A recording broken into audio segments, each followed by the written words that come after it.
साथियों, आप सभी का इस प्लेटफॉर्म पर स्वागत है। यहाँ पर हम लोग विजन आईएएस के पीटी 365 को देख रहे हैं और उसके तहत पीटी 365 का जो आर्ट एंड कल्चर वाला मैगजीन है उसको यहाँ पर देख रहे हैं और उसका जो अंतिम सेक्शन है विविध वाला, उसको इस वीडियो में देखेंगे। चलिए प्रारंभ करते हैं। सबसे पहले बात करते हैं जनजातीय गौरव दिवस के बारे में।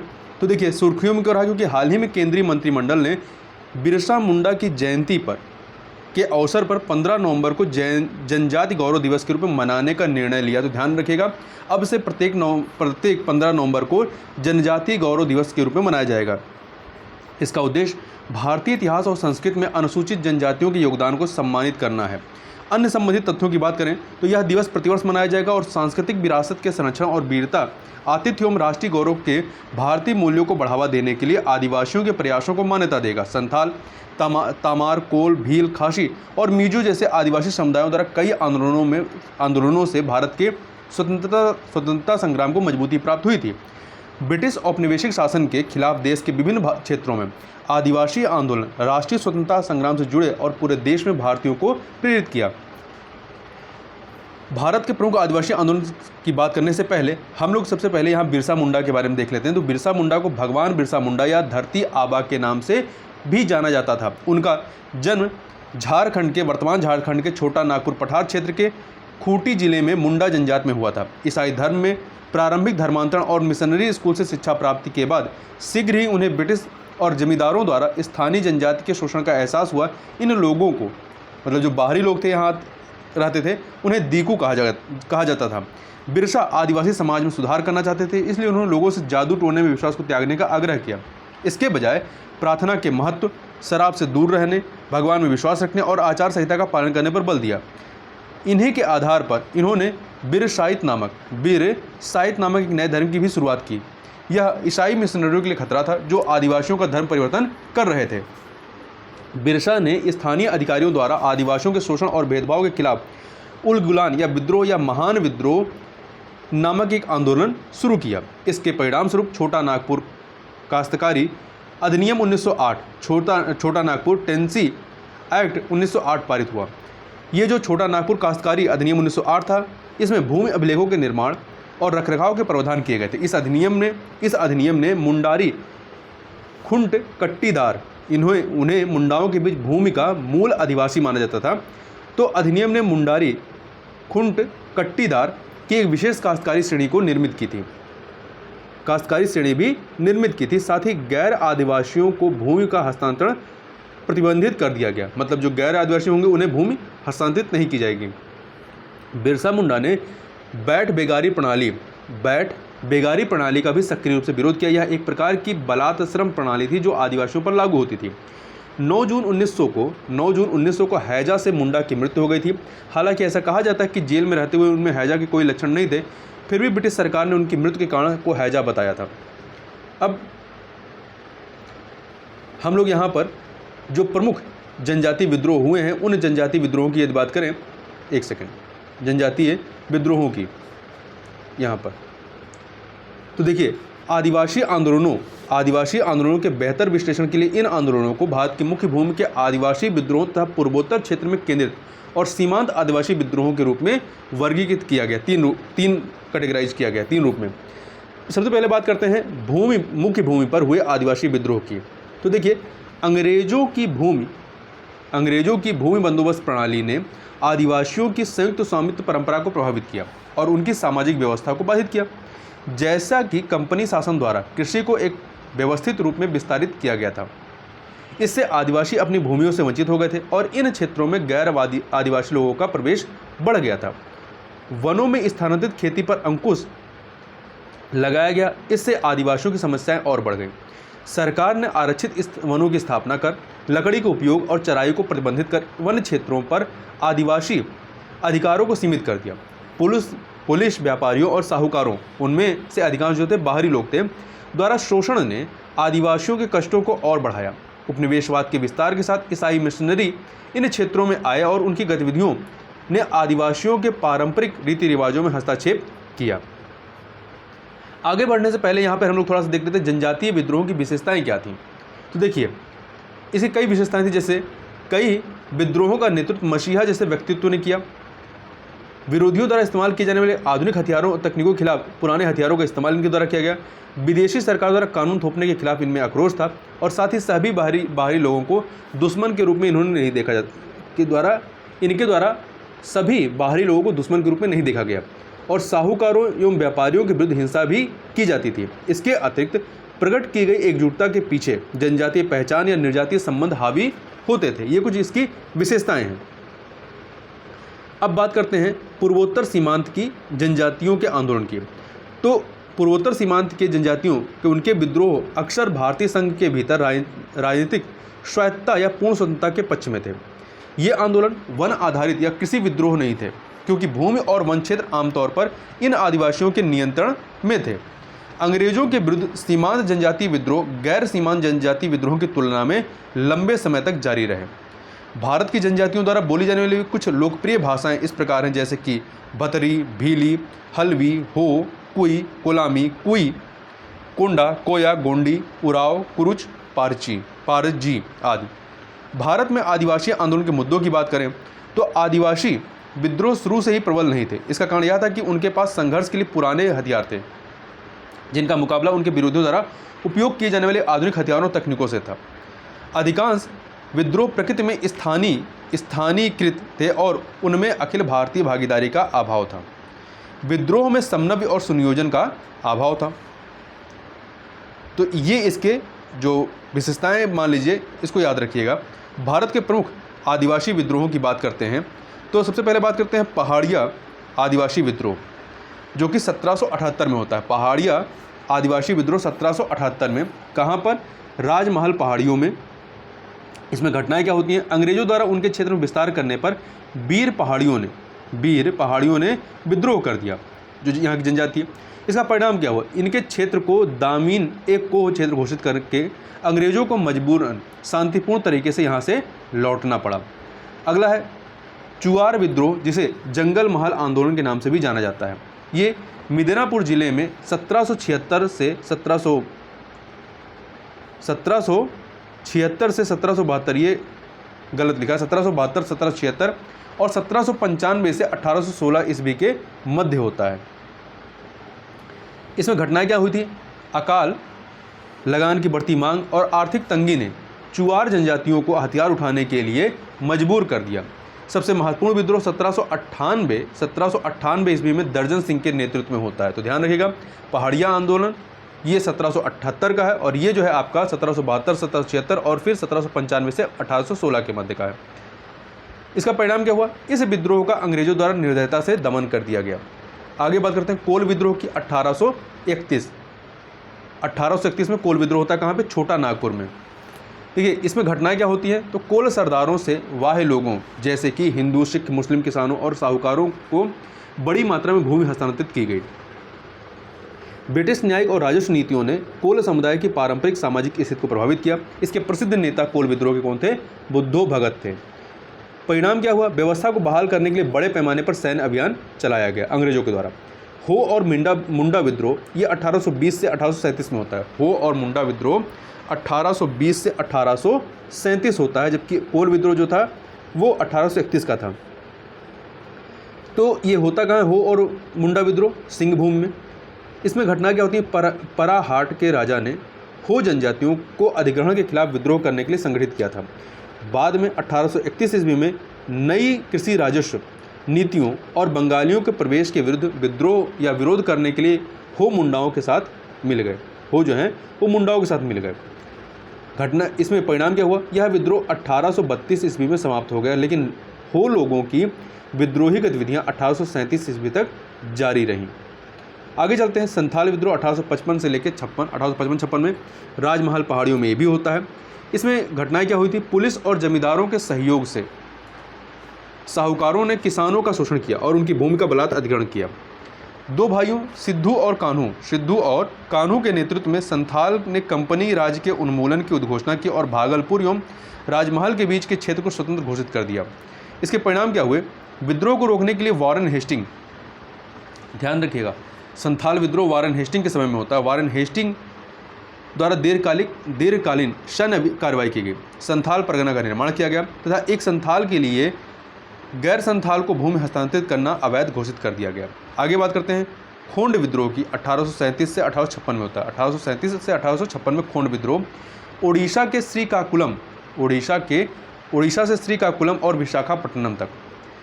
इसमें घटनाएं क्या होती हैं? ईवा राजा चक्रविशाई ने नरबली की मनाही, नए करों और उनके क्षेत्रों में जमींदारों के प्रवेश का विरोध करने के लिए खोंडों का नेतृत्व किया था।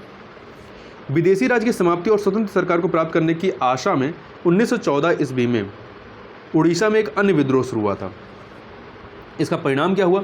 बाद में चक्रविशोई, जो वहाँ का युवा राजा था, के लापता होने के बाद यह विद्रोह समाप्त हो गया। कोया विद्रोह जो है टुकड़ों में कई वर्षों तक चला, जैसे कि 1803 में, फिर 1840, 1845, 1858, 1861, 1862 और 1879 से 80 तक।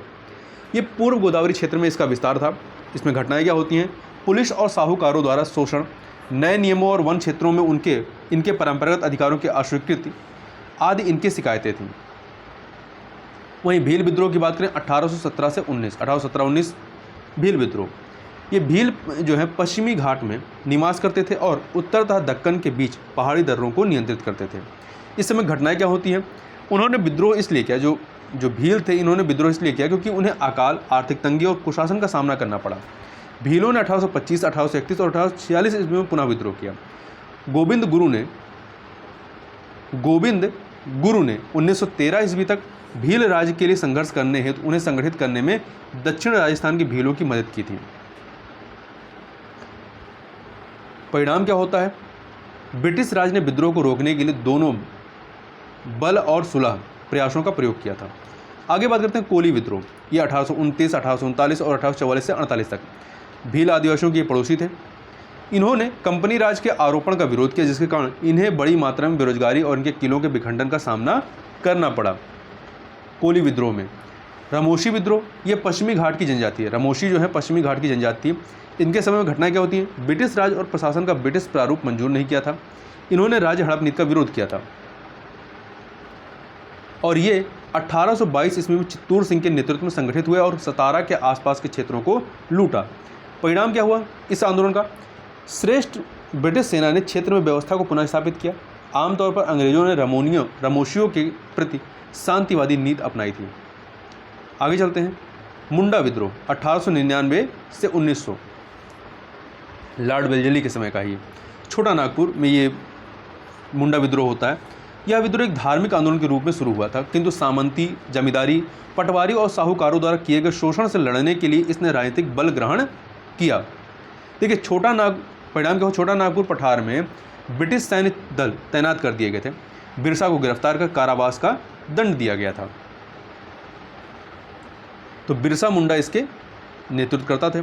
अन्य विद्रोहों की बात करें तो जैसे कि नेगदा आंदोलन 1860 के दशक में मध्य प्रदेश और गुजरात में इसका विस्तार था। इसमें हुआ क्या? ब्रिटिश और जातिवादी हिंदुओं के खिलाफ ये नेगदा आंदोलन था। दूसरा खरवार आंदोलन 1870 के दशक में बिहार में होता है। खरवार आंदोलन राजस्व बंदोबस्त गतिविधियों के खिलाफ खरवारों द्वारा किया गया था। ठीक है, खरवारों द्वारा किया गया था। बस्तर विद्रोह 1910 ईस्वी में जगदलपुर में होता है। नए सामंतों और वनसूल के खिलाफ होता है जगदलपुर, बिहार में। अगला है ताना भगत आंदोलन। मुंडा और उराव जनजाति ने, देखिए ताना भगत आंदोलन, मुंडा और उराव जनजाति ने यह आंदोलन शुरू किया था। इसका नेतृत्व जतरा भगत और बलराम भगत, किसने?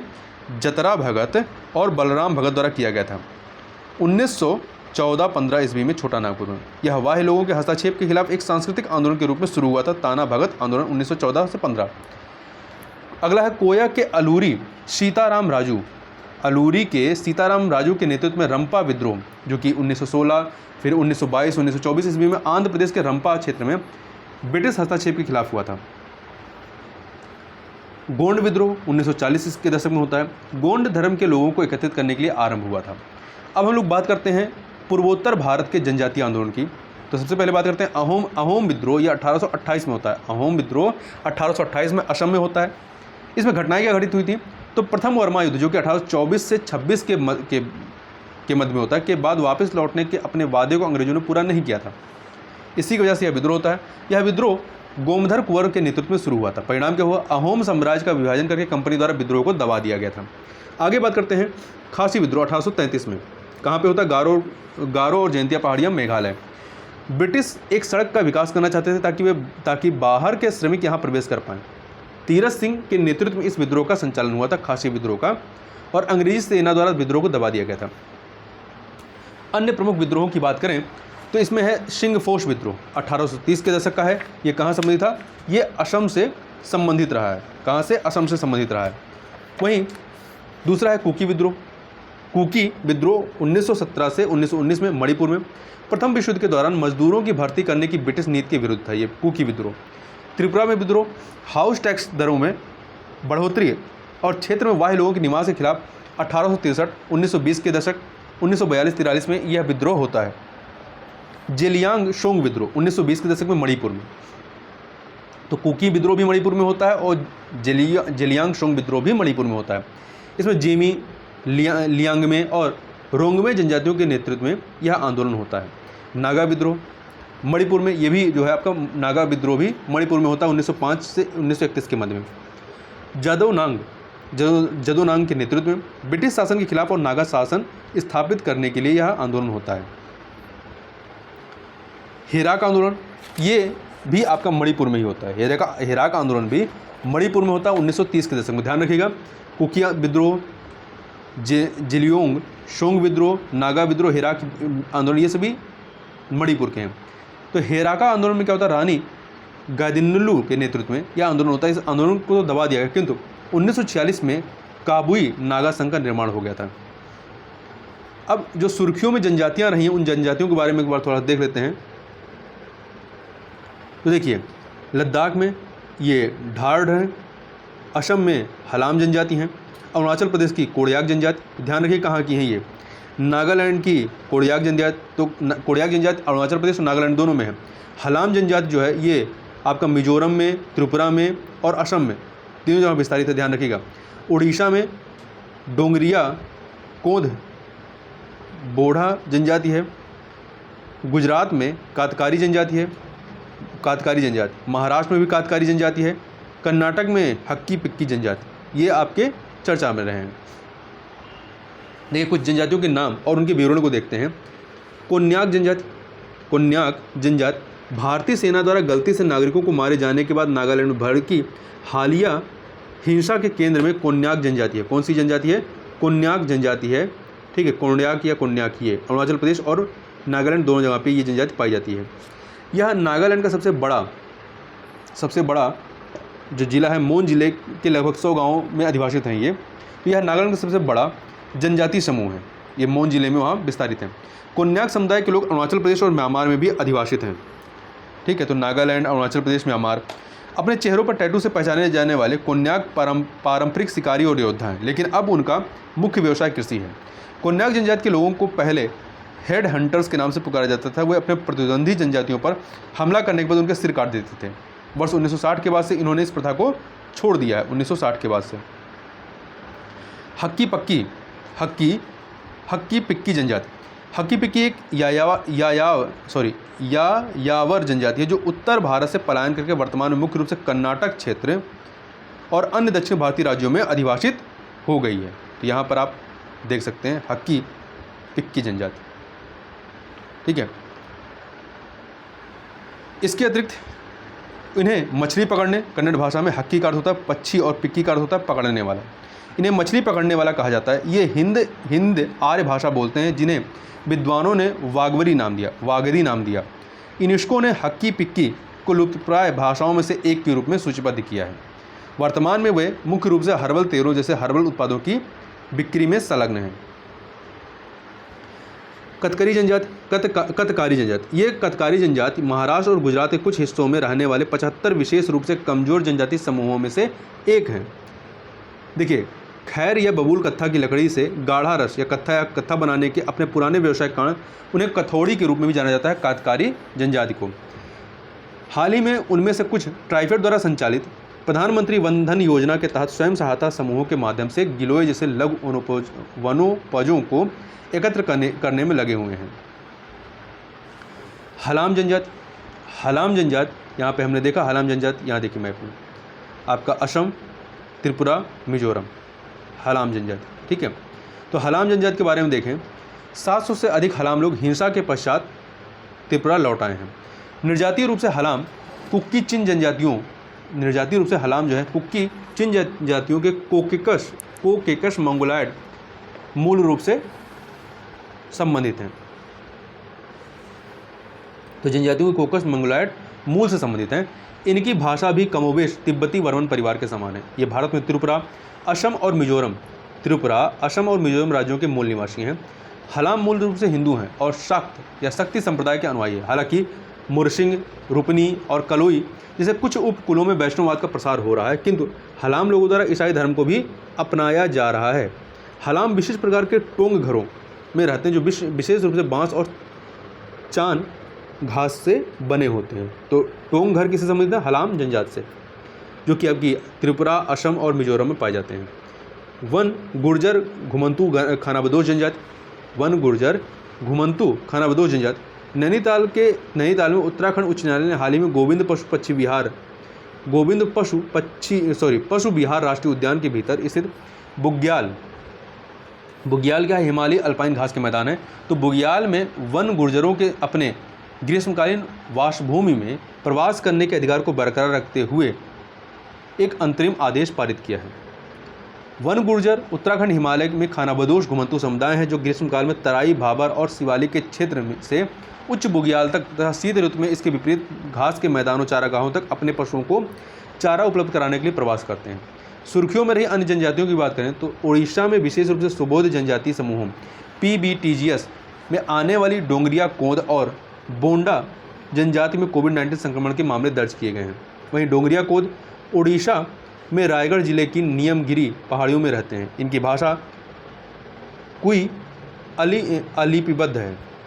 बोंडा जनजाति अपनी एकांत जीवन शैली की जानी जाती है जो उड़ीसा, छत्तीसगढ़ और आंध्र प्रदेश के संगम के पास उड़ीसा के मलकानगिरी के ऊंचे इलाकों में रहती है।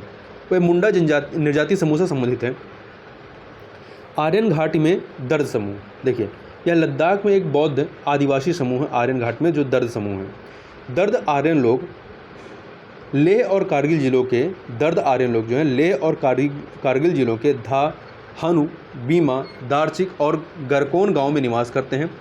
5 गांवों को एक साथ आर्यन घाटी कहा जाता है। दर्द शब्द संस्कृत के दारदार शब्द से बना है। इसका अर्थ है पहाड़ियों पर रहने वाले लोग। इस क्षेत्र के लोग सांस्कृतिक और भाषाई रूप से लद्दाख के अन्य हिस्सों से भिन्न हैं। इनकी संस्कृत आर्य संस्कृत है। दर्द आयन अधिसूचित अनुसूचित जनजातियों की सूची में शामिल नहीं है। तो ये फैक्ट को भी आप याद रखिएगा। अब बात करते हैं पूर्वोत्तर भारत में भू पर्यटन स्थल की, geo tourism sites in North East. तो देखिए इनसे चर्चा में क्यों था? हाल ही में भारतीय भूवैज्ञानिक सर्वेक्षण GSI ने उत्तर पूर्व में पर्यटन हेतु भू पर्यटन स्थलों की पहचान की है, जियो टूरिज्म साइट की पहचान की है। इससे संबंधित फैक्टरों की बात करें, देश में 32 स्वीकृत भू पर्यटन या भू विरासत स्थलों में पूर्वोत्तर भारत से 12 स्थान शामिल किए गए हैं। 32 में से 12 पूर्वोत्तर भारत से लिए गए हैं। इन 12 स्थलों में से 3 मेघालय में, 3 जो हैं मेघालय में, 2 असम और त्रिपुरा में और 1 अरुणाचल प्रदेश, मणिपुर, मिजोरम, नागालैंड और सिक्किम में हैं। कौन कौन से हैं इसको आप यहाँ पे देख सकते हैं इन 12 को। तो देखिए अरुणाचल प्रदेश से 1 है संगेसर तोशो, सिक्किम से स्टे मेट्रोलाइट पार्क, असम से आपके मेघालय और असम से 2 हैं।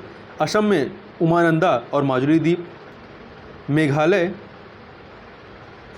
3 मेघालय में मामलू गुफा, मोबले या गॉड्स रॉक और थेरिया घाट।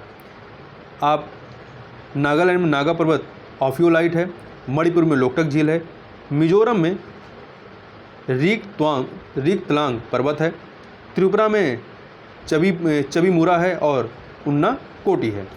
ठीक है, तो ये 12 हैं आपके। भारतीय भूवैज्ञानिक सर्वेक्षण geological survey of India GSI संरक्षण और रखरखाव के लिए भू विरासत स्थलों, राष्ट्रीय भूवैज्ञानिक स्मारकों की घोषणा करता है। GSI geological survey of India या संबंधित राज्य सरकारों द्वारा इन स्थलों के संरक्षण हेतु आवश्यक उपाय किए जाते हैं।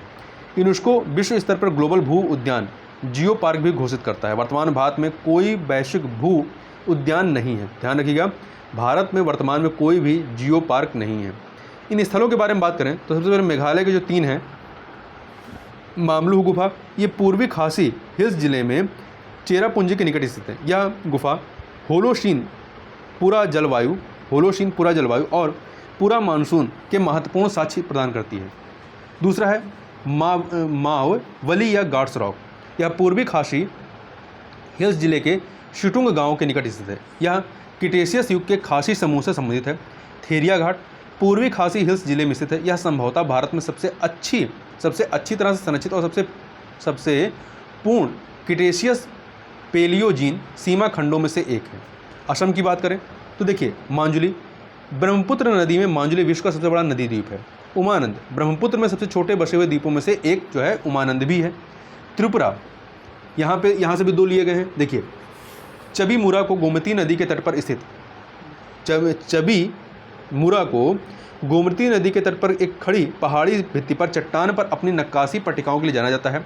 और उन्नाकोटी में 7वीं और 9वीं शताब्दी के बीच कई शैलोत्कीर्ण मूर्तियां और मंदिर हैं। अरुणाचल प्रदेश में एक है संगीतसर तोशो। वर्ष 1950 में एक बड़े भूकंप के दौरान नदी में अवरोध उत्पन्न होने के कारण निर्मित माधुरी झील के लिए प्रसिद्ध है। ये मणिपुर लोकटक झील, यह पूर्वोत्तर की सबसे बड़ी ताजे पानी की झील है। इसमें प्लवमान जैवभार फुमंडी या उन पर मछुआरों की झोपड़ियाँ फुमशंग पाई जाती है। केवुल लामजाओ राष्ट्रीय उद्यान पृथ्वी का एकमात्र प्लवमान वन्यजीव अधिवास स्थल में तैरता हुआ। यह झील के दक्षिण पश्चिमी भाग में स्थित है और संगाई या ब्रो एटलर्ड डांसिंग डियर का अंतिम प्राकृतिक पर्यावास स्थल है। मिजोरम, यहाँ पे रीक तलंग है।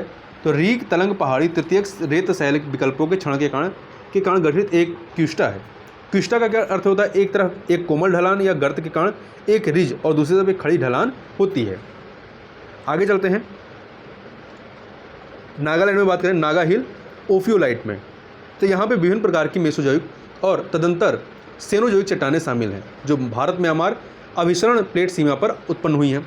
सिक्किम की बात करें तो यहाँ पर जो स्थल शामिल किया गया है स्टेमेटोलाइट पार्क, जिसमें स्टेमेटोलिटिक या शैवाल विकास शामिल है। यह पार्क सिक्किम हिमालय में पृथ्वी पर प्रारंभिक जीवन के दुर्लभ उदाहरणों में से एक प्रस्तुत करता है।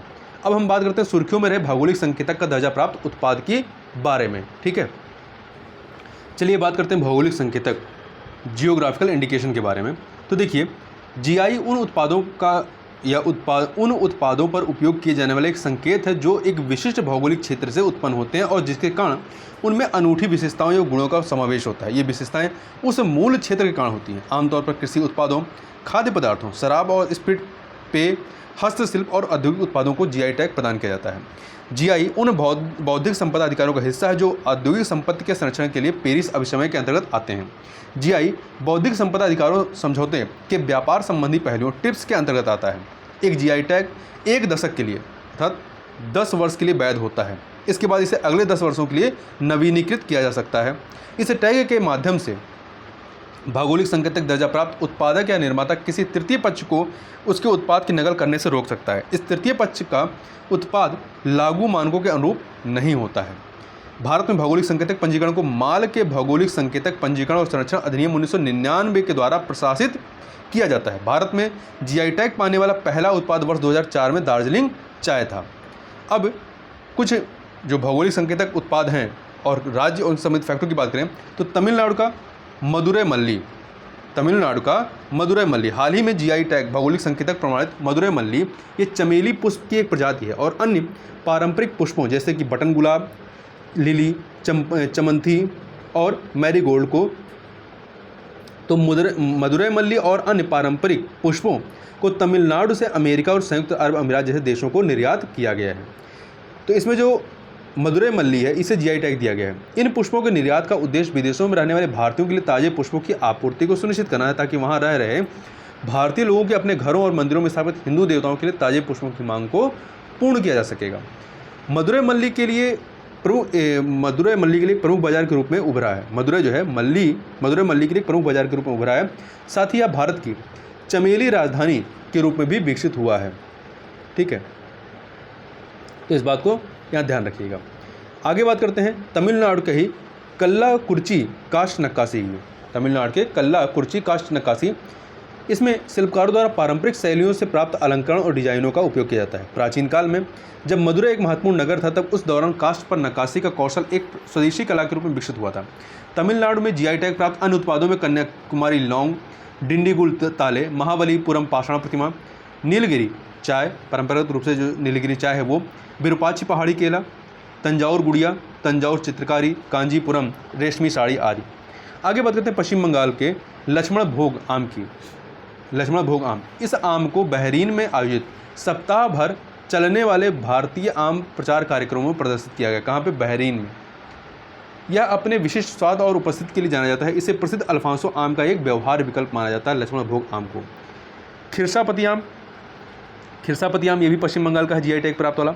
इस आम को बहरीन में आयोजित सप्ताह भर चलने वाले भारतीय आम प्रचार कार्यक्रम में इसको भी प्रदर्शित किया गया। यह अपने पीले नारंगी रंग और विशिष्ट स्वाद के लिए भारत और विदेशों में अत्यधिक प्रसिद्ध है। इसे व्यापक रूप से आम का शैंपेन माना जाता है। इस प्रजाति की एक और विशेषता है कि इसमें कोई फाइबर नहीं होता है। फौजिल आम ये भी पश्चिम बंगाल का है। तो जीआई टैग प्रमाणित फाजिल आम की एक खेप को पश्चिम बंगाल स्थित मालदा जिले से बहरीन देश को निर्यात किया गया। तो तीनों को जो है बहरीन में ही प्रदर्शित किया गया था। कौन कौन सा है? लक्ष्मण भोग आम, खिरसापति आम और फाजिल आम, ये तीनों ही आपके पश्चिम बंगाल के हैं। बिहार का जर्दालू आम, इस आम को भी बहरीन में आयोजित सप्ताह भर चलने वाले भारतीय आम प्रचार कार्यक्रम में प्रदर्शित किया गया। जर्दालू को इसके क्रीमी टेक्सचर, प्राकृतिक चमकीले पीले रंग और एक आकर्षक सुगंध के लिए जीआई टैग मिला है। गुजरात का भालिया गेहूं की जीआई प्रमाणित भालिया किस्म की प्रथम खेप जो है गुजरात से केन्या और श्रीलंका को निर्यात की गई थी। इस फसल की खेती गुजरात के भाल क्षेत्र में की जाती है, जिसमें अहमदाबाद, आणत, खेड़ा, भावनगर, सुरेंद्रनगर और भरूच जिले शामिल हैं। इस किस्म की अनूठी विशेषता है कि इसकी खेती वर्षा आश्रित दशाओं में की जा सकती है। इसमें प्रोटीन की मात्रा अधिक होती है और यह स्वाद में मीठा होता है। भलिया गेहूँ गुजरात का। असम का Judima rice wine, rice wine जो है ये असम का है। असम की दिमासा जनजाति द्वारा घर में बनाई जाने वाली चावल की शराब जुड़ीमा जीआई टैग प्राप्त करने वाली पूर्वोत्तर भारत की प्रथम पारंपरिक मदिरा बन गई है। जुड़ीमा का उत्पादन करने के लिए दिमासा जनजाति द्वारा बोरा क्षेत्र के लिए देशज है नामक लसदार चावल, बोरा नामक लसदार चावल और क्षेत्र के आसपास के वनों से एकत्र किया गया थेम्ब्रा ये बबूल या एकेशिया पेनाटा होती नामक पौधे की छाल का उपयोग किया जाता है। असम के कुछ अन्य जीआई टैग प्राप्त उत्पादों में मूगा सिल्क, जोहा चावल तथा तेजपुर लीची शामिल है। महाराष्ट्र का अल्फांसो आम, आमों का राजा अल्फांसो, जिन्हें महाराष्ट्र में हापुस के नाम से जाना जाता है, घरेलू और अंतर्राष्ट्रीय बाजारों में इसका स्वाद, सुगंध, खुशबू और जीवंत रंग के कारण अत्यधिक मांग में है। महाराष्ट्र के रत्नागिरी, सिंधुदुर्ग, पालघर, ठाणे और रायगढ़ जिलों से अल्फांसो ने भौगोलिक संकेतक जीआई टैग भौगोलिक संकेतक टैग हासिल कर लिया है। सफ़ेद प्याज की बात करें, ये भी महाराष्ट्र का है। हाल ही में महाराष्ट्र के रायगढ़ जिले के अलीबाग के सफ़ेद प्याज को भौगोलिक संकेतक या जीआई टैग दिया गया है। यह टैग इसके विशिष्ट मीठे स्वाद, इसे काटने पर आंसू न निकलने आदि जैसे कारकों के साथ साथ इसके औषधीय गुणों को विश्व भर में पहचान दिलाने में मदद करेगा। सफ़ेद प्याज यह मनुष्यों में प्रतिरक्षा क्षमता को बढ़ाता है, साथ ही अनिद्रा, रक्त की सफाई, रक्तचाप और गर्मी से संबंधित बीमारियों के प्रभाव को भी कम करने में मदद करता है। उत्तराखंड के 7 स्वदेशी उत्पादों को जीआई टैग दिया गया है। जीआई टैग प्राप्त उत्तराखंड के इन 7 स्वदेशी उत्पादों में क्या क्या शामिल है? माऊ का चिउरा तेल, मुनस्यारी राजमा, भेड़िया नामक एक घुमंतु समुदाय द्वारा बनाया जाने वाला गलीचा है ये भेड़िया दन। एपड़ ये विशेष अवसरों पर निष्पादित की जाने वाली पारंपरिक कला है। रिंगल शिल्प या क्राफ्ट ये बांस के रेशों से कलाकृतियाँ बनाने की कला है। तांबे के उत्पाद और थुलमा स्थानीय रूप से प्राप्त वस्त्रों से बने कंबल होते हैं ये। तो ये 7 स्वदेशी उत्पाद जिसे जीआई टैग दिया गया है। ध्यातव्य है कि तेज पत्ता, जिसे इंडियन बे लीफ कहते हैं, जीआई टैग प्राप्त करने वाला राज्य का प्रथम उत्पाद था। ठीक, तेज पत्ता जो होता है। अब सुर्खियों में रहे जीआई टैग का दर्जा प्राप्त उत्पादों को एक बार मैप में देखें तो उत्तराखंड के कौन से हैं? 7 हैं। कुमाऊं का चिउरा तेल, मुनस्यारी राजमा, भोटिया दन, एपड़, रिंगाल कला, तांबे के कुछ उत्पाद और थलुमा। वहीं राजस्थान का सोजत मेहंदी है, बिहार का जर्दालू आम है और असम का जुड़ीमा चावल निर्मित मदिरा है। पश्चिम बंगाल का फाजिल आम, खिरसापति आम, लक्ष्मण भोग आम है और बिहार का क्या है? बिहार का जर्दालू आम है, ऊपर ही देख लिए। तमिलनाडु में मदुरई मल्ली, मदुरई मल्ली फूल है ये। कलमकारी चित्रकला, कल्ला कुर्ची कास्ट नक्काशी।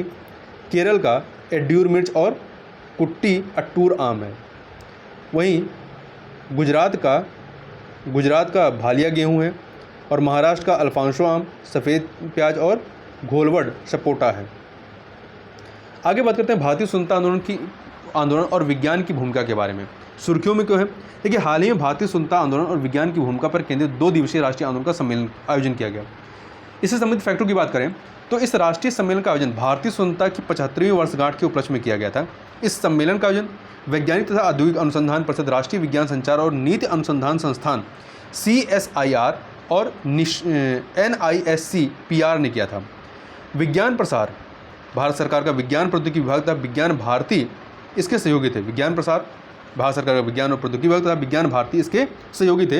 यह सम्मेलन वस्तुतः अधीनता और स्वतंत्रता के उपकरण के रूप में विज्ञान तथा वैज्ञानिकों, संस्थानों, आंदोलनों, नीतियों एवं योजनाओं की भूमिका पर केंद्रित था। साथ ही इसमें स्वतंत्रता के उपकरण के रूप में वैज्ञानिकों के दृष्टिकोण जैसे पहलुओं पर भी ध्यान दिया गया था।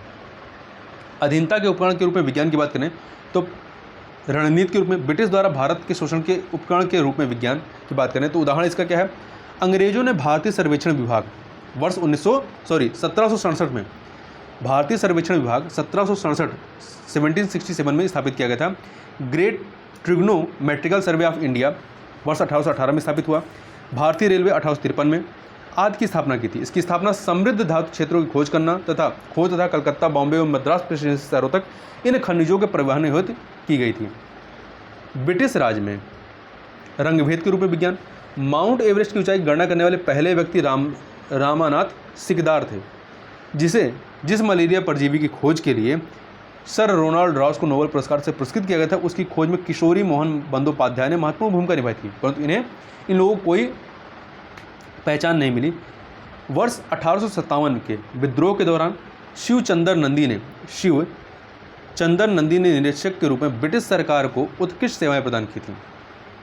हालांकि इनमें से किसी को भी उनके विशिष्ट कार्य के लिए यथोचित सम्मान नहीं दिया गया। इसके अतिरिक्त उनके साथ वेतन, पदोन्नति आदि के मामले में भी भेदभाव किया गया था। स्वतंत्रता के उपकरण के रूप में विज्ञान की बात करें तो अंग्रेजों ने कलकत्ता, मद्रास और बम्बई में नए शैक्षणिक संस्थान स्थापित किए थे। इसका उद्देश्य अधिक कुशल और प्रबुद्ध कार्यबल तैयार करना था। हालांकि इन संस्थानों से निकलने वाले युवा वैज्ञानिकों ने इस मिथक को खंडित किया कि भारतीयों में वैज्ञानिक दृष्टिकोण का अभाव है। साथ ही उन्होंने यह भी सिद्ध किया कि भारतीय भी तार्किक रूप से सोच सकते हैं तथा उस दौर में प्रचलित क्षेत्रों में मूल अनुसंधान कर सकते हैं। उनके प्रयासों के परिणामस्वरूप भारतीयों द्वारा कई वैज्ञानिक संस्थानों की स्थापना की गई। इनमें से कुछ निम्नलिखित हैं। Indian association for cultivation of science, इसकी स्थापना डॉक्टर महेंद्र लाल सरकार के द्वारा की गई थी। ध्यान रखिएगा, ये महत्वपूर्ण पूछा जा सकता है। Indian association for cultivation of science, इसकी स्थापना डॉक्टर महेंद्र लाल सरकार के द्वारा की गई थी। इसका उद्देश्य मौलिक अनुसंधान के माध्यम से वैज्ञानिक प्रगति के लिए विज्ञान के सभी क्षेत्रों में वैज्ञानिक दृष्टिकोण को अपनाने हेतु भारतीय निवासियों को सक्षम बनाना था। Indian association for cultivation of science के तहत 7 अग्रिम क्षेत्रों में प्रयास किए गए। इनमें भौतिकी, रसायन विज्ञान, खगोल शास्त्र, वर्गीकरण वनस्पति विज्ञान, वर्गीकरण जीव विज्ञान, शरीर क्रिया विज्ञान और भूविज्ञान शामिल थे। दूसरा है बंगाल केमिकल एवं फार्मास्यूटिकल वर्कशॉप। इसे वर्ष 1901 में आचार्य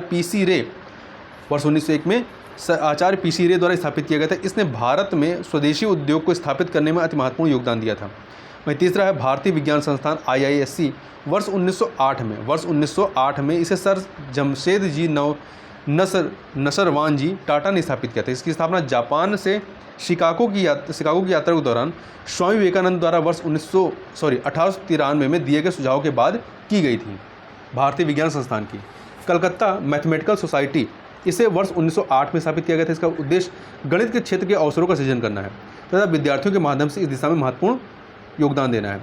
बोस अनुसंधान संस्थान, इसे वर्ष 1917 में सर जगदीश चंद्र बोस ने स्थापित किया था। उन्होंने इस संस्थान को न केवल एक प्रयोगशाला बल्कि एक मंदिर के रूप में राष्ट्र को समर्पित किया था। यह बाद में बसु विज्ञान मंदिर के नाम से विख्यात हुआ। बोस के बारे में बात करें तो जो जगदीश चंद्र बोस थे उस समय के असाधारण भौतिक विज्ञानी, वनस्पति शास्त्री और जीव विज्ञानी थे। उन्होंने विद्युत चुंबकीय विकिरणों के बेतार वायरलेस संचार की खोज की थी। बोस वसुधैव कुटुंबकम के भारतीय दार्शनिक विचारों के आजीवन पक्षधर बने रहे। मानवीय हित में उन्होंने अपने शोध को कभी पेटेंट नहीं करवाया। वह अत्यधिक क्षमतावान व्यक्ति थे। उन्होंने अपनी नवीन तकनीकों और उपकरणों के माध्यम से पौधों में जीवन एवं संवेदनशीलता के अस्तित्व की खोज की थी तथा उन्हें प्रमाणित भी किया था। आगे बात करते हैं Maharashtra association for cultivation of science की। तो देखिए महेंद्र लाल सरकार के Indian association for cultivation of science से प्रेरित होकर के वर्ष 1946 में प्रोफेसर शंकर पुरुषोत्तम आघरकर ने पुणे में इस Maharashtra association for cultivation of science की स्थापना की और वर्ष 1992 में इस संस्थान का नाम परिवर्तित कर आघरकर अनुसंधान संस्थान कर दिया गया। आघरकर एक भारतीय आकृति विज्ञानी, मोर्फोलॉजिस्ट, ध्यान रखिएगा मोर्फोलॉजिस्ट क्या होता है, आकृति विज्ञानी, और पश्चिमी घाट की जैव विविधता के विशेषज्ञ थे। उन्होंने एक स्वच्छ जल में पाई जाने वाली जेली फिश की खोज की जो आमतौर पर अफ्रीका में पाई जाती है। सुर्खियों में रहे त्योहारों की बात करते हैं तो इसमें पहला है पर्युषण और 10 लक्षण। ये अमेरिकी राष्ट्रपति ने जैन समुदाय को पर्युषण और 10 लक्षण पर्व की शुभकामनाएं दी। ये जो त्यौहार है ये आत्मा के गुणों और सार को मानने के त्यौहार है। इन्हें अग्रलिखित 10 प्रमुख गुणों के कठोर पालन द्वारा चिन्हित किया जाता है। क्षमा, दान, सादगी, संतोष, सत्यता, आत्मसंयम, उपवास, वैराग्य, विनम्रता और निरंतरता। पर्युषण क्या है, इसे श्वेतांबर जैनों द्वारा मनाया जाता है। इसमें जैन उपासकों के लिए उपवास और ध्यान की अवधि, वार्षिक अवधि 8 से 10 दिनों की होती है। ध्यान रखिए किसके द्वारा, श्वेतांबर और दिगंबर होते हैं ना, श्वेतांबर जो सफ़ेद कपड़े पहनते हैं। 10 लक्षण, इसे दिगंबर जैनों द्वारा मनाया जाता है। यह 10 दिवसीय त्यौहार जो पर्युषण के उपरांत होता है। तो ध्यान रखिएगा पर्युषण जो श्वेतांबर जैन है वो मनाते हैं और 10 लक्षण दिगंबर जैन जो नंगे रहते हैं वो मनाते हैं। जलीकट्टू की बात करें तो जलीकट्टू तमिलनाडु का एक बैल को काबू करने से संबंधित खेल है। यह पारंपरिक रूप से पोंगल के त्यौहार का हिस्सा है। तो ध्यान रखिए पोंगल का त्यौहार कहाँ पर मनाया जाता है, तमिलनाडु में। ओणम केरल में है, कन्फ्यूजन होता है।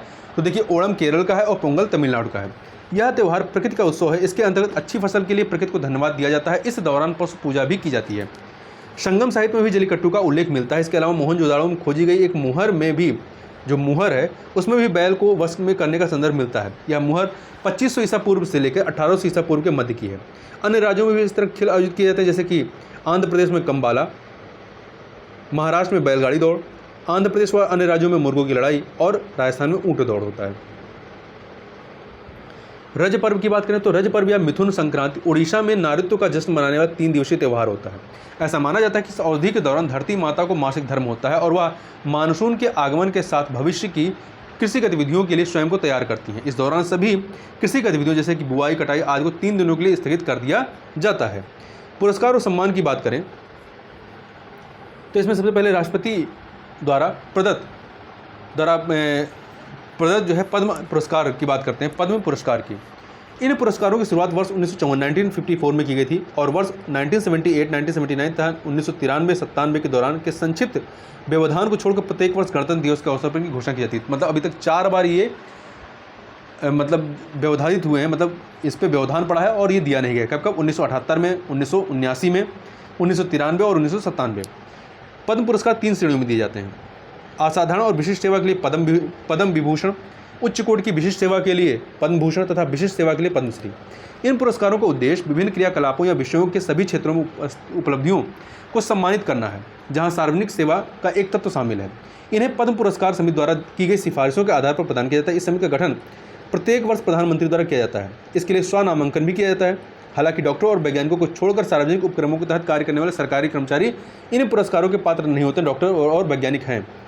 एक वर्ष में दिए जाने वाले पुरस्कारों की कुल संख्या मरणोपरांत पुरस्कारों और एनआरआई विदेशी OCI को छोड़कर 120 से अधिक नहीं होनी चाहिए। इस बार का जो 2022 में जो दिया गया है, कितने दिए गए, 128। तो इसमें आपका ये वाला भी हिस्सा शामिल किया गया, तब 128 हुआ, नहीं तो 120 से ज़्यादा नहीं दे सकते हैं। पुरस्कार विजेताओं को राष्ट्रपति द्वारा हस्ताक्षरित एक सनद, प्रमाण पत्र और एक पदक प्रदान किया जाता है। इस पुरस्कार में कोई नगद धनराशि नहीं दी जाती है। साहित्य अकादमी पुरस्कार की बात करें, देखिए साहित्य अकादमी ने 20 भाषाओं में, कितनी 20 भाषाओं में साहित्य अकादमी पुरस्कार की घोषणा की है। गुजराती, मैथिली, मणिपुरी और उर्दू भाषाओं में पुरस्कारों की घोषणा बाद में की जाएगी। तो 4 भाषाओं में नहीं की गई है, गुजरात, मैथिली, मणिपुर और उर्दू। यह एक साहित्यिक सम्मान है। यह प्रतिवर्ष किसी भी प्रमुख भारतीय भाषा में प्रकाशित साहित्यिक योग्यता की सबसे उत्कृष्ट पुस्तकों के लेखकों या लेखिकाओं को प्रदान किया जाता है। संविधान में उल्लिखित 22 भाषाओं के अलावा अंग्रेजी और राजस्थानी भाषा को भी इस पुरस्कार के लिए मान्यता दी गई है। तो इस प्रकार कुल 24 भाषाओं में दिया जाता है। पुरस्कार में अलंकृत ताम्र पट्टिका वाली एक मंजूषा, एक शॉल और 1 लाख रुपए की राशि प्रदान की जाती है। साहित्य अकादमी एक स्वायत्त संगठन है। यह सोसाइटी रजिस्ट्रीकरण अधिनियम 1860 के तहत एक सोसाइटी के तहत के रूप में पंजीकृत है। साहित्य अकादमी पुरस्कार ज्ञानपीठ पुरस्कार के बाद भारत सरकार द्वारा दिया जाने वाला दूसरा सर्वोच्च साहित्यिक पुरस्कार है। शांति के नोबेल पुरस्कार 2021 की बात करें तो कौन प्राप्त किया है? ये 2 लोगों को दिया गया है, पत्रकार मारिया रेमा और दिमित्री मुराटोव को। इनका योगदान क्या है? तो अव्यक्तिगत स्वतंत्रता की रक्षा के लिए किए गए प्रयास के लिए, जो लोकतंत्र और स्थायी शांति की एक पूर्व शर्त है। वर्ष 2012 में रेशा द्वारा खोजी पत्रकारिता के लिए एक डिजिटल मीडिया कंपनी रैपलर की स्थापना की गई। रेशा फिलीपींस के राष्ट्रपति रोड्रिगो दुर्तेते के विवादास्पद वॉर ऑन ड्रग अभियान पर केंद्रित था। इसमें हजारों लोगों की जान गई थी। नोवाचा गजेटा समाचार पत्र की सह स्थापना रूसी पत्रकार दिमित्री ओद्रेविच मुराटोव ने की थी। मुराटोव दशकों से रूस में अत्यधिक चुनौतीपूर्ण परिस्थितियों में भी अव्यक्त स्वतंत्रता का पक्ष समर्थन करते रहे हैं। साहित्य का नोबेल पुरस्कार 2021 की बात करें, ये तंजानिया के लेखक अब्दुल रज़ाक गुरनाह को दिया गया है। गुरनाह को यह पुरस्कार उपनिवेशवाद के प्रभावों और संस्कृतियों व महाद्वीपों के बीच खाड़ी देशों में शरणार्थियों की स्थिति के करुणामय चित्रण के लिए दिया गया है। वर्ष 2021 के राष्ट्रीय खेल पुरस्कार की बात करें तो राष्ट्रीय खेल पुरस्कार प्रतिवर्ष खेलों में उत्कृष्टता को पहचानने और पुरस्कृत करने के लिए प्रदान किए जाते हैं। राष्ट्रीय खेल पुरस्कारों की सूची में निम्नलिखित शामिल है। मेजर ध्यानचंद खेल पुरस्कार, यह पुरस्कार विगत 4 वर्षों की अवधि में शानदार और सबसे उत्कृष्ट प्रदर्शन के लिए दिया जाता है। पहले इसे राजीव गांधी पुरस्कार कहा जाता था, अब इसे मेजर ध्यानचंद खेल पुरस्कार कर दिया गया है। अर्जुन पुरस्कार, यह विगत 4 वर्षों की अवधि में खेलों में उत्कृष्ट प्रदर्शन और नेतृत्व, खेल भावना एवं अनुशासन की भावना को प्रदर्शित करने के लिए दिया जाता है। द्रोणाचार्य पुरस्कार, यह पुरस्कार कोचों को निरंतर आधार पर उत्कृष्ट और सराहनीय कार्य करने और खिलाड़ियों को अंतर्राष्ट्रीय प्रतियोगिताओं में उत्कृष्टता प्राप्त करने में सक्षम बनाने के लिए प्रदान किया जाता है। स्पोर्ट्स और खेलों में लाइफ टाइम अचीवमेंट के लिए ध्यानचंद पुरस्कार, यह पुरस्कार उन खिलाड़ियों को सम्मानित करने के लिए दिया जाता है जिन्होंने अपने प्रदर्शन से खेल में योगदान दिया है, साथ ही अपनी सेवानिवृत्ति के बाद भी खेल आयोजनों के प्रचार प्रसार में योगदान देना जारी रखे हैं। राष्ट्रीय खेल प्रोत्साहन पुरस्कार, यह पुरस्कार उन कॉर्पोरेट संस्थाओं, निजी और सार्वजनिक दोनों क्षेत्रों में दिया जाता है या संस्थाओं, खेल नियंत्रण बोर्डों तथा राज्य एवं राष्ट्रीय स्तर पर खेल निकायों सहित गैर सरकारी संगठनों को प्रदान किया जाता है जिन्होंने खेल प्रचार तथा विकास के क्षेत्र में एक दृश्यमान भूमिका निभाई है। मौलाना अबुल कलाम आज़ाद या माका ट्रॉफी या अंतर विश्वविद्यालय टूर्नामेंट में कुल मिलाकर शीर्ष प्रदर्शन करने वाले विश्वविद्यालय को मौलाना अबुल कलाम आज़ाद माका ट्रॉफी दिया जाता है। Order of the drug Gyalpo, यह भूटान का सर्वोच्च नागरिक पुरस्कार है। यह पुरस्कार भूटान के राष्ट्रीय दिवस के अवसर पर भारतीय प्रधानमंत्री श्री नरेंद्र मोदी को प्रदान किया गया। यह भूटान के लोगों और राज्य की आजीवन सेवा को सम्मानित करने के लिए प्रदान किया जाता है। अन्य महत्वपूर्ण सुर्खियों की बात करें तो इसमें है भास्कर वदा। हाल ही में असम सरकार ने शक और ग्रेगोरियन कैलेंडर के साथ साथ भास्कर वदा को भी राज्य में आधिकारिक कैलेंडर के रूप में उपयोग किए जाने की घोषणा की है। कैलेंडर में भास्कर वदा युग का आरंभ कामरूप साम्राज्य के 7वीं शताब्दी के अवसर के शासक भास्कर वर्मन के स्वर्णारोहण की तिथि से माना जाता है। वह उत्तर भारत के शासक हर्षवर्धन का समकालीन और राजनीतिक सहयोगी था। भास्कर वर्मन कामरूप साम्राज्य का शासक था। ग्रेगोरियन कैलेंडर में एक दिन मध्यरात से शुरू होता है। इसके विपरीत यह अश्मिया कैलेंडर 24 घंटों में सूर्योदय पर शुरू और समाप्त होता है। भास्कर वदा और ग्रेगोरियन के बीच 593 वर्षों का अंतर है। ये फैक्ट याद रखिएगा, पूछा जा सकता है। ग्रेगोरियन कैलेंडर सौर चक्र पर आधारित है। इसके विपरीत शक और भास्कर वदा कैलेंडर चंद्र सौर प्रणाली पर आधारित है। ध्यान रखिएगा, ग्रेगोरियन कैलेंडर जो है ये सूर्य चक्र पर आधारित है, जबकि अन्य जो हैं आपके शक और भास्कर वदा कैलेंडर ये चंद्र सौर पर आधारित हैं। आगे बात करते हैं सांस्कृतिक मानचित्रण पर राष्ट्रीय mission, national mission on cultural mapping. वर्ष 2017 में अपनी शुरुआत के उपरांत से बहुत कम प्रगति करने के पश्चात NMCM राष्ट्रीय मानचित्रण पर राष्ट्रीय मिशन को अब इंदिरा गांधी राष्ट्रीय कला केंद्र को सौंप दिया गया है। इंदिरा गांधी राष्ट्रीय कला केंद्र द्वारा शीघ्र ही 75 गाँवों में सांस्कृतिक मानचित्रण आरंभ किया जाएगा। यह जो राष्ट्रीय मानचित्रण पर राष्ट्रीय मिशन है, इसकी स्थापना केंद्रीय मंत्रालयों, राज्य सरकारों और कला संस्कृत निकायों के सहयोग के साथ कलाकारों, कला शैलियों तथा भौगोलिक स्थिति के डेटा को संकलित करने के लिए की गई थी। NMCM अर्थात सांस्कृतिक मानचित्रण पर राष्ट्रीय मिशन के 3 महत्वपूर्ण उद्देश्य हैं। कौन कौन से? राष्ट्रीय सांस्कृतिक जागरूकता अभियान, राष्ट्रव्यापी कलाकार प्रतिभा खोज तलाशी कार्यक्रम तथा तीसरा है राष्ट्रीय सांस्कृतिक कार्यस्थल। आगे बात करते हैं भारतीय विरासत संस्थान इंडियन इंस्टीट्यूट ऑफ हेरिटेज की। तो संस्कृति मंत्रालय ने नोएडा में भारतीय विरासत संस्थान स्थापित करने का निर्णय लिया। कहाँ पे? उत्तर प्रदेश के नोएडा में। यह संस्थान भारत की समृद्ध विरासत और इसके संरक्षण से संबंधित क्षेत्रों में उच्चतर शिक्षा एवं अनुसंधान को प्रोत्साहित करेगा। यह कला, संरक्षण, संग्रहालय विज्ञान, पुरातत्व आदि के इतिहास में स्नातकोत्तर और PhD पाठ्यक्रम उपलब्ध कराएगा। यह एक मानद विश्वविद्यालय डीम टू बी यूनिवर्सिटी के रूप में कार्य करेगा। इसमें राष्ट्रीय सांस्कृतिक संपदा संरक्षण अनुसंधानशाला लखनऊ, भारतीय राष्ट्रीय अभिलेखागार नई दिल्ली और आदि के अंतर्गत संचालित पाठ्यक्रमों को एकीकृत किया जाएगा, इंटीग्रेट किया जाएगा। वतन प्रेम योजना, इस योजना को गुजरात सरकार द्वारा भारत से बाहर अधिवासित गुजरात के लोगों NRI को उनके पैतृक गाँव में विकास कार्यों के लिए दान करने में सहायता प्रदान करने हेतु आरंभ किया गया है। वतन प्रेम योजना गुजरात सरकार की है। ऐसे NRI ग्राम स्तरीय परियोजना की लागत का 60% योगदान कर सकते हैं, जबकि शेष राज्य सरकार द्वारा या 40% राज्य सरकार द्वारा वहन किया जाएगा। इस योजना से ग्रामीण स्तर की परियोजनाएं जैसे स्कूलों में स्मार्ट कक्षाएं, सामुदायिक हॉल, प्राथमिक स्वास्थ्य केंद्र आदि शामिल होंगी। इसका लक्ष्य क्या है? दिसंबर 2022 तक 1000 करोड़ की विकास परियोजनाएं तैयार करना है। सीटी बजाने वाला गांव, पर्यटन मंत्रालय ने मेघालय के कोंगथोंग गांव को, ध्यान रखिएगा, मेघालय के कोंगथोंग गांव को विश्व पर्यटन संगठन के सर्वश्रेष्ठ पर्यटन गांव के लिए नामित किया है। इसे सीटी बजाने वाला गांव व्हिस्लिंग विलेज भी कहा जाता है। 2 अन्य गांवों को भी नामित किया गया, तेलंगाना में पोचमपल्ली और मध्य प्रदेश में लथुपुरा घास। तो इसमें तेलंगाना में जो पोचमपल्ली है इसे सर्वश्रेष्ठ पर्यटन गांव के रूप में स्वीकृत दी गई है। ठीक है। सीटी बजाने वाले गांव की एक बहुत ही विशिष्ट परंपरा है, जिंगरबाई या ईवा उबेई। इसके तहत एक माता अपनी शिशु को जन्म के समय उसके नाम की बजाय एक धुन या लोरी से पुकारती है। इसलिए यहाँ ग्रामीणों के 2 नाम होते हैं, एक नियमित नाम और एक गीत का नाम। अगला बात करते हैं करतारपुर कॉरिडोर की। तो श्री गुरु नानक देव की जयंती अर्थात प्रकाश पर्व, गुरु पर्व से पहले केंद्र सरकार ने पाकिस्तान से जुड़े करतारपुर कॉरिडोर को पुनः खोलने का निर्णय किया है। करतारपुर कॉरिडोर का उद्घाटन वर्ष 2019 में गुरु नानक की 550वीं जयंती के उपलक्ष्य में किया गया था। यह कॉरिडोर डेरा बाबा नानक भारत में को श्री करतारपुर साहिब गुरुद्वारा जो कि पाकिस्तान में इसे जोड़ता है। ये दोनों स्थल क्रमशः रावी नदी के पूर्वी तट पर जो भारत में इसे डेरा बाबा नानक है, ये आपका रावी नदी के पूर्वी तट पर है, जबकि पाकिस्तान में स्थित श्री करतारपुर साहिब गुरुद्वारा ये पश्चिमी तट पर स्थित है। ठीक है, एक रावी नदी के पूर्वी तट पर है और दूसरा रावी नदी के पश्चिमी तट पर है। गुरु नानक ने अपने जीवन के अंतिम 18 वर्ष करतारपुर में ही बिताए थे। करतारपुर कॉरिडोर भक्तों के लिए केवल श्री करतारपुर साहिब की 1 दिन की वीजा मुक्त यात्रा की अनुमति देता है। निहंग की बात करें, निहंग सिख योद्धाओं का एक वर्ग है। ये योद्धा जिनकी पहचान नीले वस्त्र, तलवार तथा भाले जैसे प्राचीन हथियारों और स्टील की चकती से सजाई गई पगड़ी से की जाती है।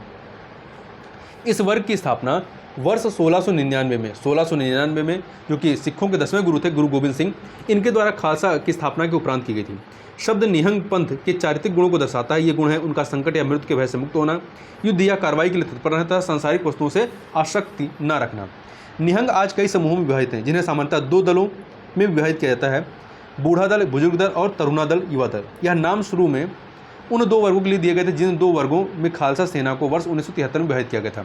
पहले सिख शासन 1710 से लेकर 1715 के पतन के बाद और अफगान आक्रमणकारी अहमद शाह दुर्रानी 1748 से 67 के आक्रमण के समय सिख पंथ की रक्षा करने में निहंगों की प्रमुख भूमिका रही थी। गतका जो है पंजाब का मार्शल आर्ट, ये निहंगों द्वारा किया जाता है। आगे बात करते हैं भारिता लास्चस तपानी। यह एक मांसाहारी सरीसृप है जो 240 मिलियन वर्ष पूर्व अस्तित्व में था और यह उस पारिस्थितिकी तंत्र में सबसे बड़ा शिकारी हो सकता है। ठीक है, यह पूर्व में अज्ञात एक जीनस और प्रजाति से संबंधित जिसे भारिता लास्चस तपानी कहा जाता था। तेलुगु में भारी का अर्थ होता है विशाल, ताला का अर्थ होता है सिर और सचस मिस्र के मगरमच्छ के सिर वाले देवता का नाम है। जीवाश्म एरापल्ली संरचना, ये आपका तेलंगाना में प्राणहिता गोदावरी बेसिन में निर्मित चट्टानों पर पाए जाते हैं। थार रेगिस्तान में डायनासोर प्रजातियों के पदचिन्ह मिले हैं। देखिए, राजस्थान के जैसलमेर जिले के थार रेगिस्तान में 3 डायनासोर प्रजातियों के पदचिन्ह मिले हैं। प्रारंभिक जुरासिक काल संबंधित ये तीनों प्रजातियां मांसाहारी थीं। थार मरुस्थल विश्व की 18वीं सबसे बड़ी उपोष्णकटिबंधीय मरुभूमि है। साथ ही यह सबसे अधिक जनसंख्या वाली मरुभूमियों में से एक है, क्योंकि राजस्थान की 40% मानव आबादी थार रेगिस्तान में निवासित है। यह सतलज नदी तक विस्तारित है। यह विशाल कच्छ केरण, आरावली पर्वत और सिंधु नदी से घिरा हुआ है। चीन में ड्रैगन मैन खोपड़ी की खोज की गई है। वैज्ञानिकों ने कम से कम 1,40,000 साल पुरानी विशाल जीवाश्म खोपड़ी की खोज की है, जो प्राचीन मानव की एक नई प्रजाति है। चूंकि निएंडरथल की तुलना में नई प्रजातियों को मनुष्यों से अधिक निकटता से संबंधित माना जा रहा है, यह मौलिक रूप से मानव विकास की समझ को बदल सकती है। यह नाम लांग जियांग से लिया गया, जिसका शाब्दिक अर्थ है ड्रैगन नदी। यह निएंडरथल और होमो सेपियंस के बाद के मनुष्यों की तीसरी वंशावली को निरूपित करता है। तो इस प्रकार से यहाँ पर हम लोगों ने कल्चर का जो PT 365 है उसका लास्ट जो पोर्शन विधिक था इसको कंप्लीट किया। तो इस प्रकार से ये पूरा आपका PT 365 कंप्लीट होता है यहाँ पे आर्ट एंड कल्चर वाला। तो इस वीडियो में बस इतना ही, मिलते हैं नेक्स्ट वीडियो, तब तक के लिए बहुत बहुत धन्यवाद।